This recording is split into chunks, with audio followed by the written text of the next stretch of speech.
तीसरे श्लोक में लिखा गया है, प्रदोषे दीपकः चंद्र, प्रभाते दीपकः रवि, त्रैलोक्ये दीपकः धर्मः, सुपुत्रः कुल दीपकः। बच्चों, जब हमारे आसपास अंधेरा होता है तो हम दीपक जलाते हैं और दीपक जलाते ही चारों ओर प्रकाश ही प्रकाश फैल जाता है, रोशनी ही रोशनी हो जाती है।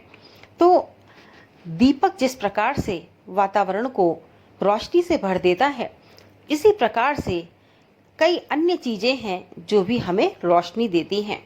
कौन कौन सी हैं वो चीज़?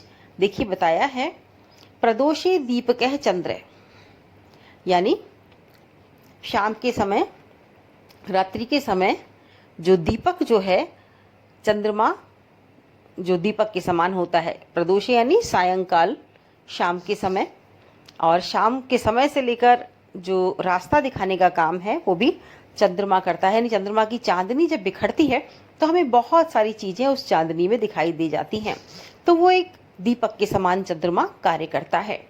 कहते हैं प्रभाते दीपके रवि, और प्रभात के समय, सुबह के समय में जो दीपक होता है वो होता है सूर्य, यानी सुबह का हमको ज्ञान कराने वाला, और प्रातः सुबह के समय जो हमें राह दिखाने वाला, और हमें सब कुछ जो कुछ भी दिखाई देता है वो सूर्य की रोशनी में ही दिखाई देता है, तो वो हमारे लिए दीपक के समान होता है।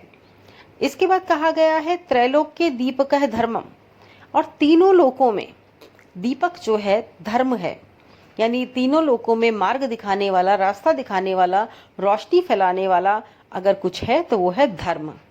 और कहा गया है कि सुपुत्र है कुल दीपक है, और सुपुत्र यदि हो, यानी अच्छा पुत्र यदि हो, योग्य पुत्र यदि हो, तो वह कुल को रोशन करने वाला काम करता है, कुल को प्रकाशित करने वाला कार्य करता है, इसलिए उसे कुल दीपक कहते हैं।